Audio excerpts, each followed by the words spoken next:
Hello. Welcome to the Bore You to Sleep podcast. The podcast that will hopefully help you get to sleep. I am going to read an open source book, one that is not particularly interesting, but one that is hopefully boring enough to get you to sleep. Tonight's reading comes from Ancient Rome in the English Novel, a study in English historical fiction, published in 1923 and written by Randolph Faries. This book reveals just how prevalent ancient Rome was when it came to English novels. My name is Teddy, and I aim to help people everywhere get a good night's rest. Sleep is so important, and my mission is to help you get the rest that you need. The podcast is designed to play in the background while you slowly fall asleep. Thank you to everybody who shared their words of gratitude with me during the week. If you find the podcast beneficial, I have a special favor to ask. Please share the podcast with a friend who may also need a good night's rest. It would also be amazing if you could. Please leave a review and comment in iTunes. Leave the show a rating in Spotify. And if you're not already, please be sure to subscribe to the show. If you would like, you can say hello to me at boyytosleep.com, where you can support the podcast. I'm also on Twitter and Instagram at boyytosleep. In the meantime, lie back, relax, and enjoy the readings. Ancient Rome in the English Novel, a study in English historical fiction. For some time, I have felt the need for a satisfactory definition of the classic novel, a definition which should include novels of value and exclude innumerable works of fiction of little or no value. The want of such a definition was evident not only from the vagueness with which literary historians have referred to the classic novel, but also from the fact that other students seemed to consider as such any work of fiction using Greek and Roman names. For a definite selection of theme, I am indebted to Dr. John Cooper Meadenhall of the Department of English of the University of Pennsylvania, whose generous advice I wish to acknowledge most gratefully, and whose fine sense for literary form has been an inspiration to me in my work. I wish to express my most sincere appreciation for many helpful suggestions to other members of the Department of English, whose lectures have provided, I feel, a background for this study. I have also to thank Dr. Eugene Stock McCartney of the University of Michigan for freely providing me with a list of titles, which has materially aided me in making complete my list of all works of fiction dealing with ancient Rome. It is my purpose in this study to show the use which the English historical novel has made of the rich and abundant material furnished by the life of ancient Rome. In doing this, I shall trace the genesis of the novel of Roman life and its development, with special emphasis upon elements of permanent value. As an aid to a clear perception of this latter point, I shall give a carefully selected list of the best novels of Roman life, pointing out their claims to greatness.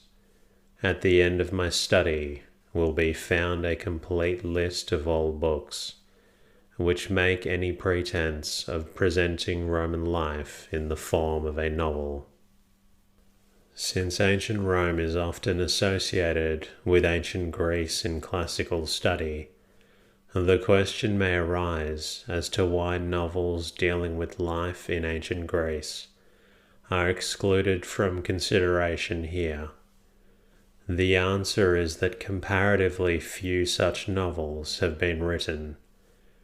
The author who writes of ancient Rome has at his disposal abundant materials from which he may construct a novel. He who writes of the life of ancient Greece finds his sources somewhat more limited. Another consideration which has influenced authors is that modern life is more immediately related to the life of ancient Rome than to that of ancient Greece.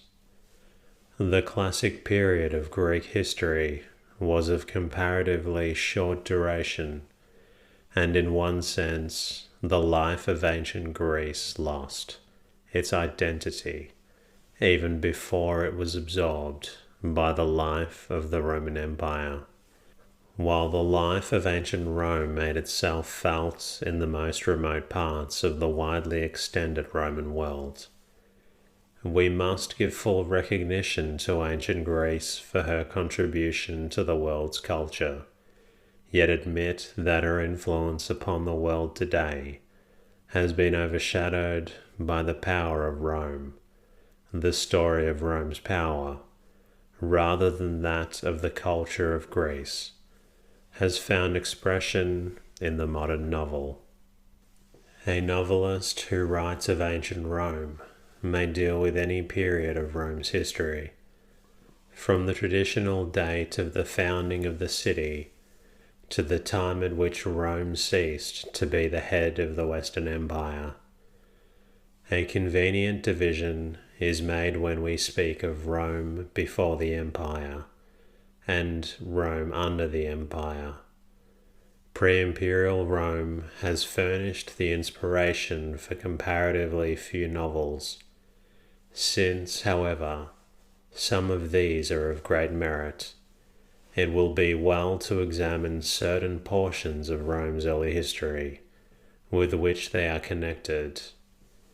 One excellent novel deals with prehistoric Italy and the first faint beginnings of Roman things.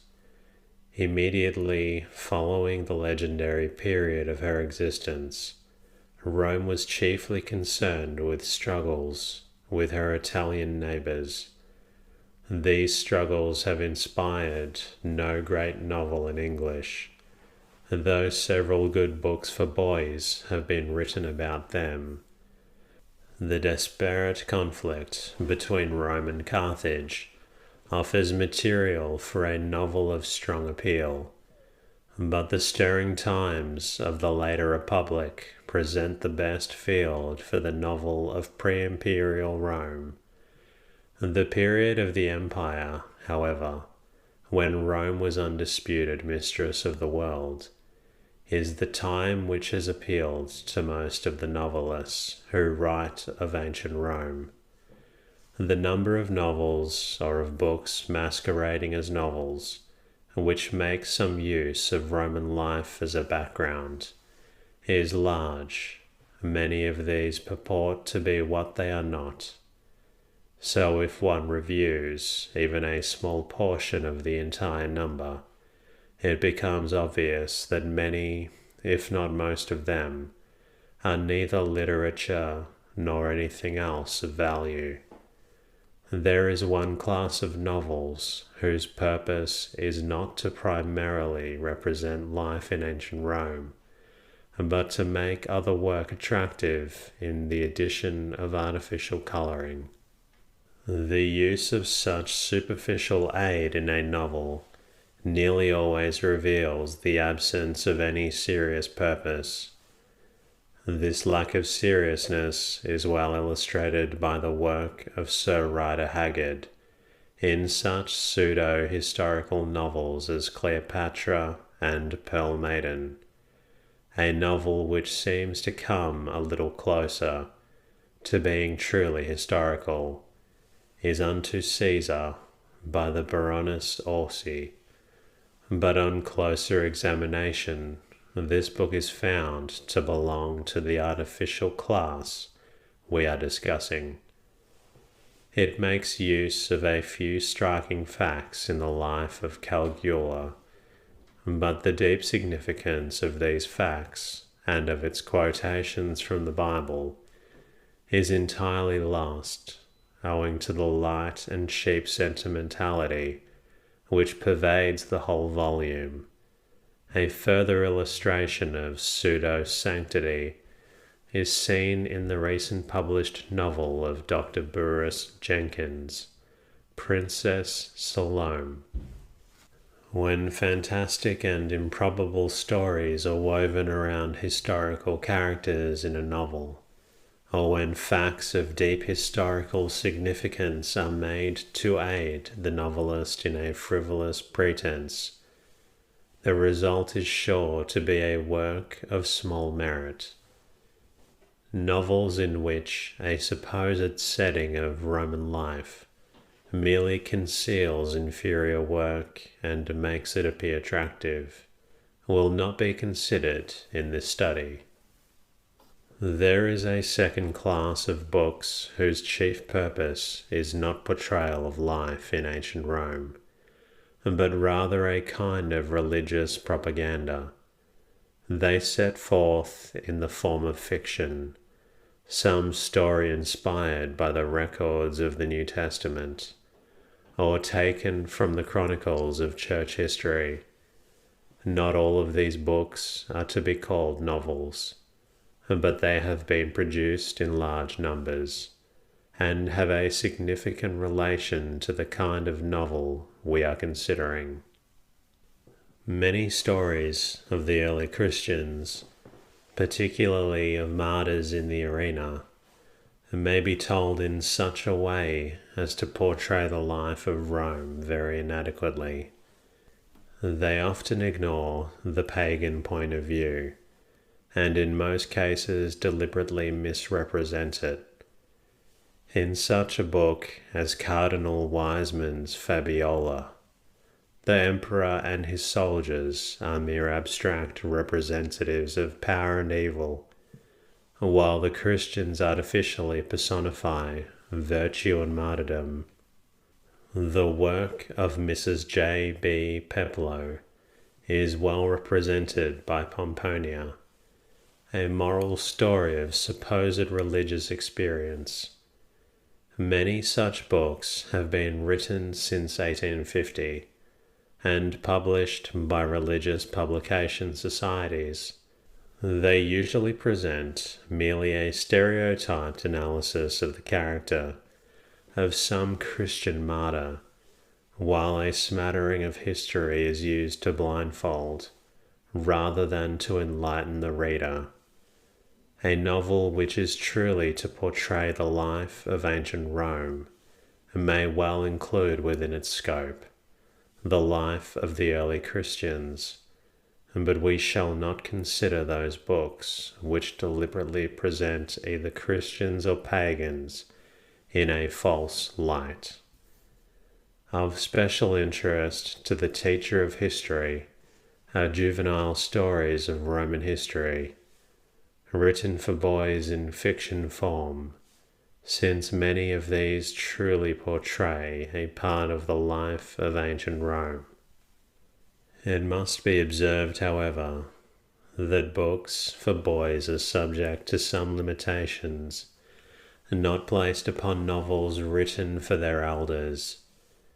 Such well-known authors of books for boys as the Reverend Alfred J. Church and J. A. Henty have recognized that they must present a hero who will appeal especially to boys, and that this hero must have adventures illustrating schoolbook history.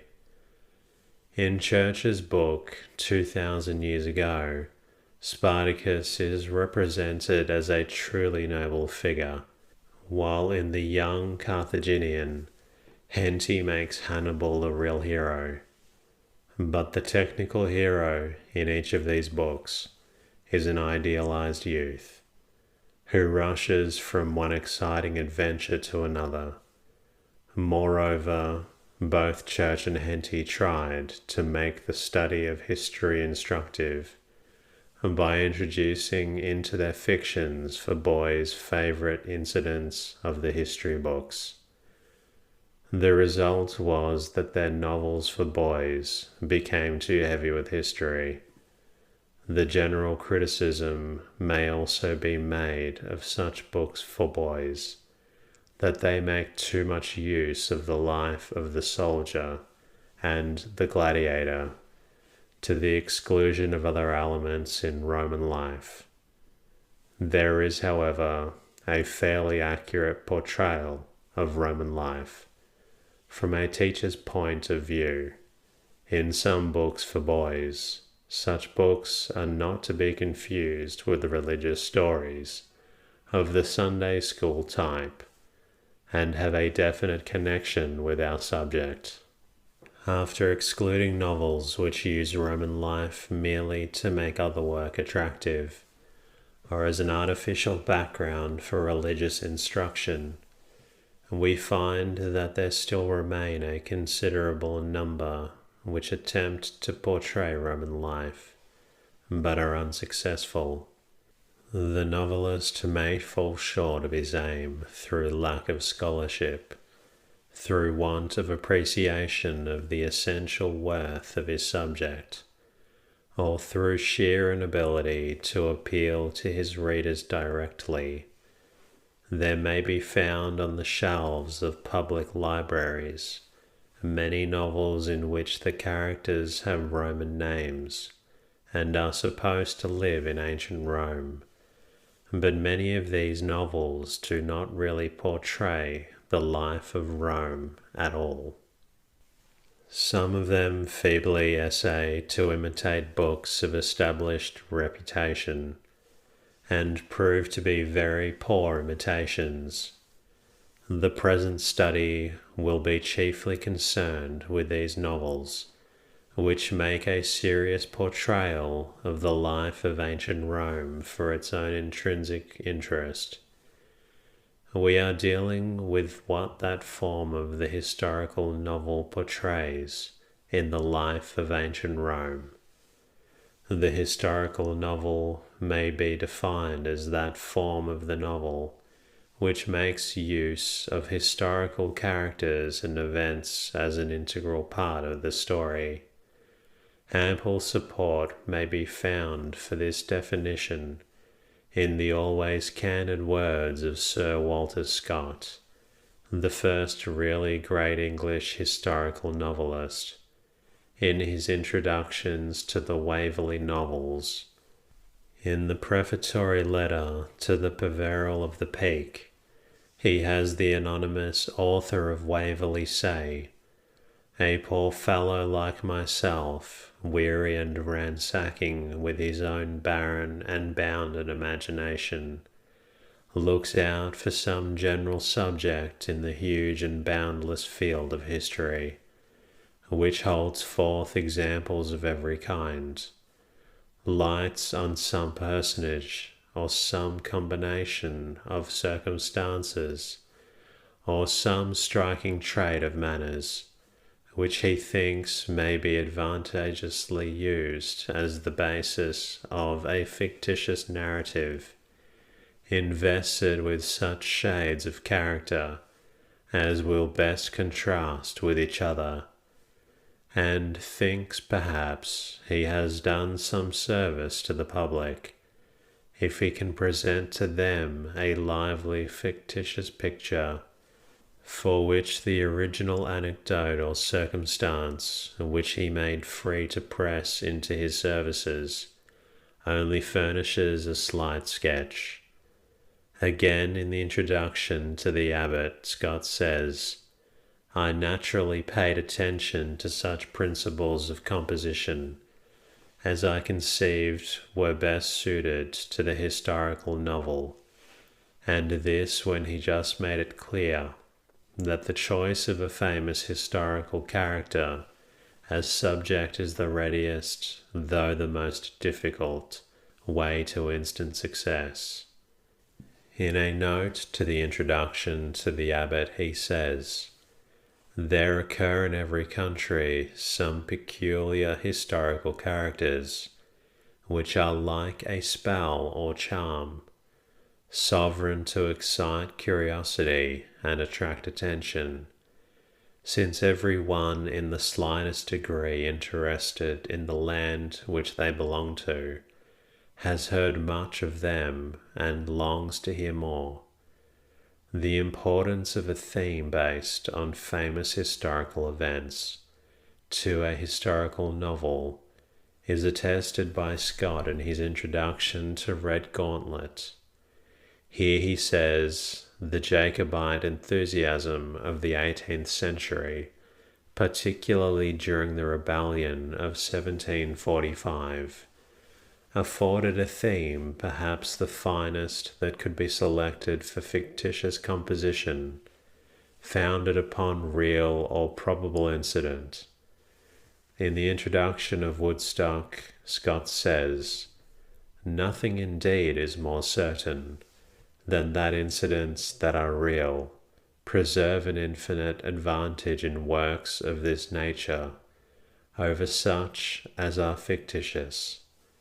Not every novel which tells a story of the past is a true historical novel. It must make some vital use of historical characters and events if it were to be considered truly historical. But the function of the historical novel is not to teach history as it is taught by the school book.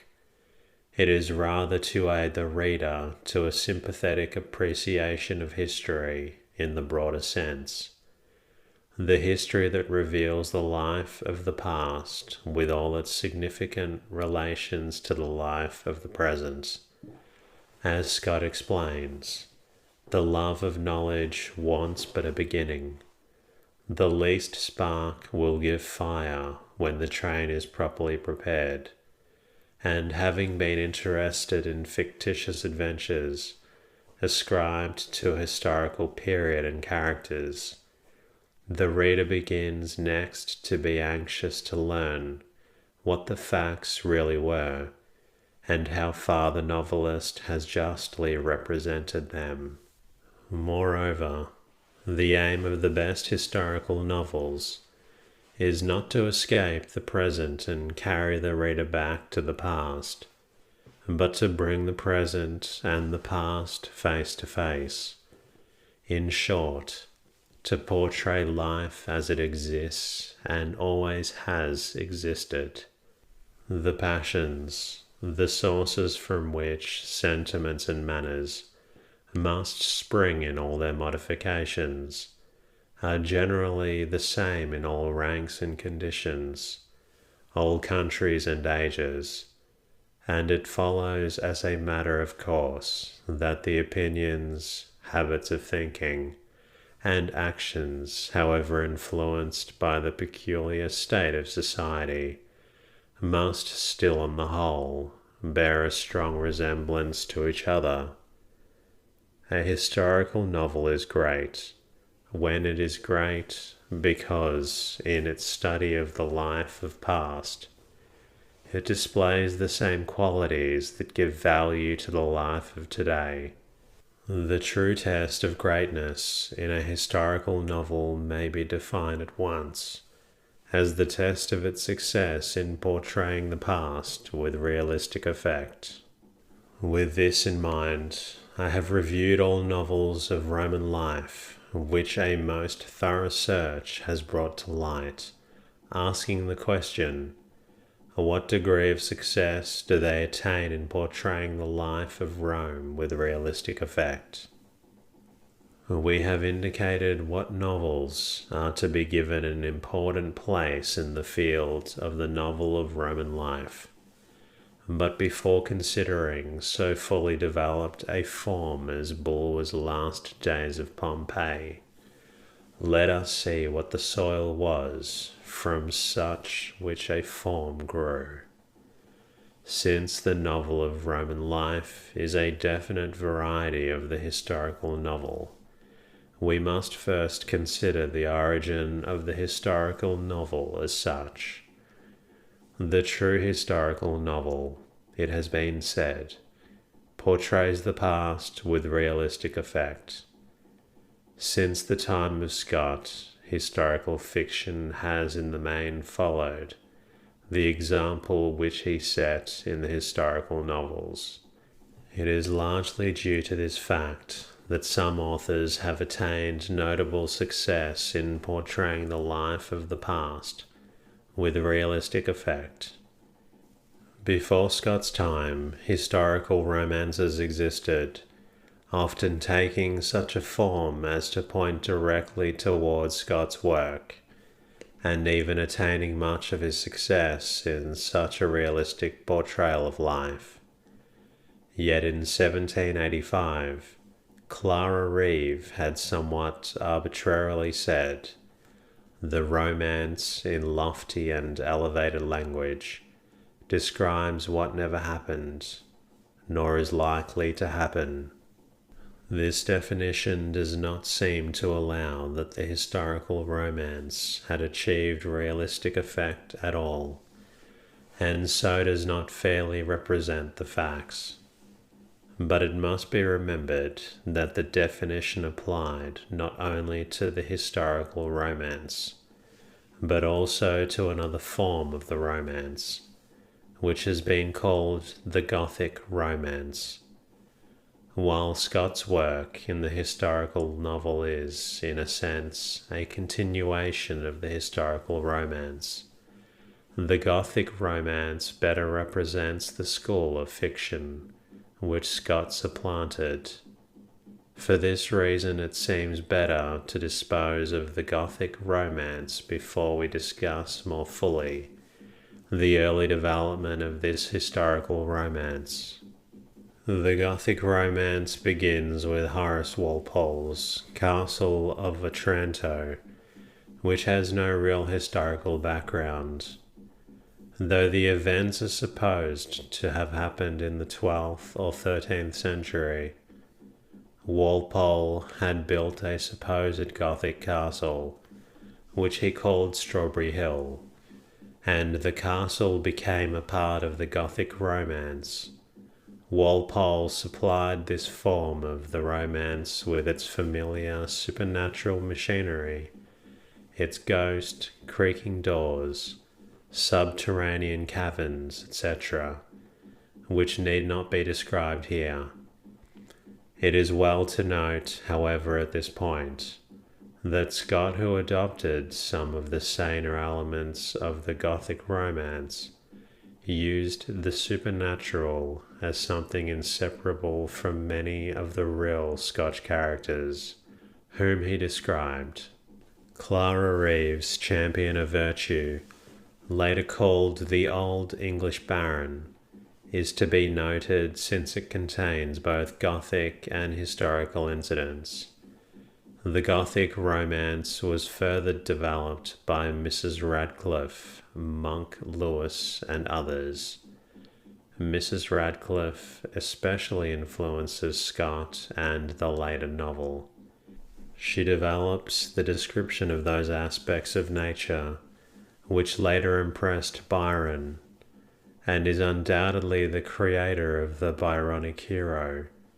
Her Shadowne is all essential Byron's Lara, an individual apart from other men, with a certain nobility of his own and a vital scorn of it all.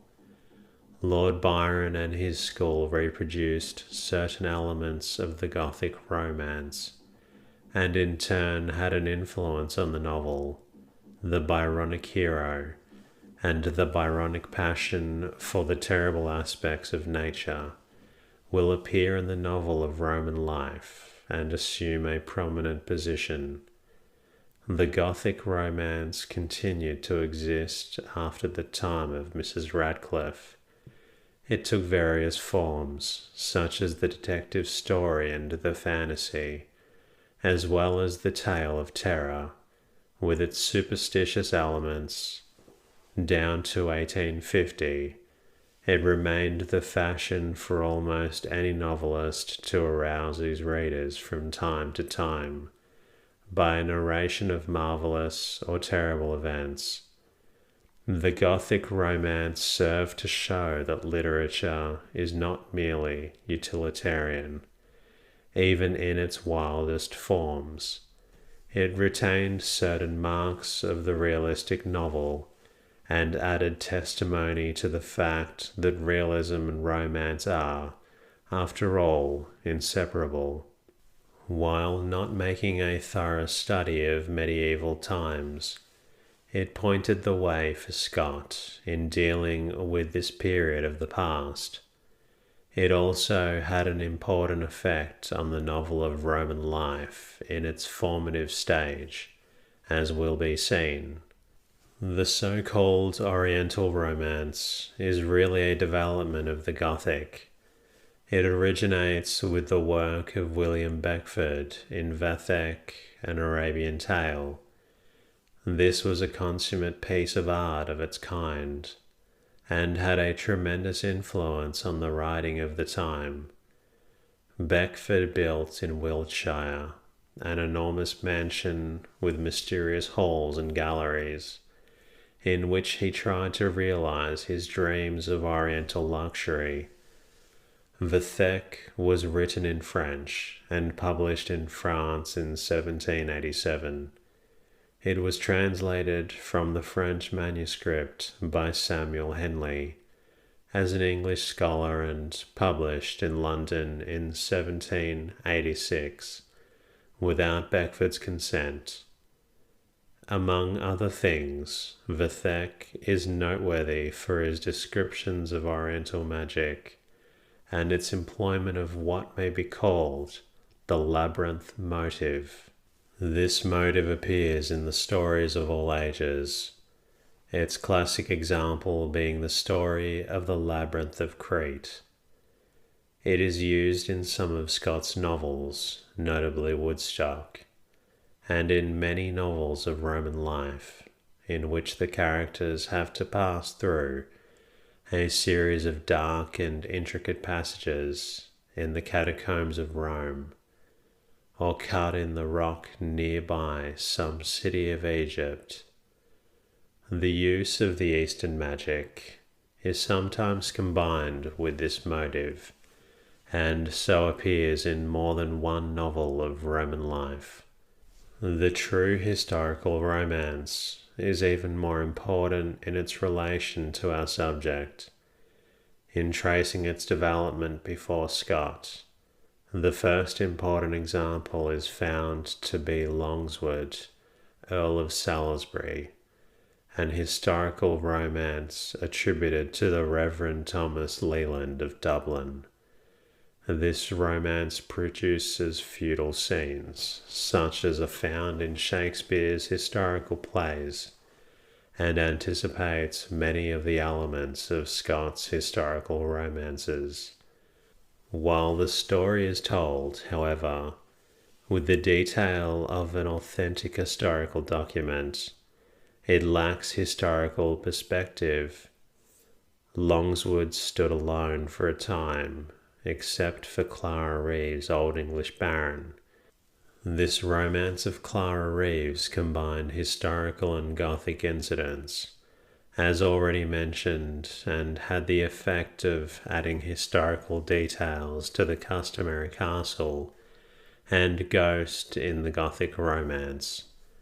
Built in 1783, appeared The Recess, which is the first of a series of historical romances down to Scott, and marks a closer approach to the true historical novel.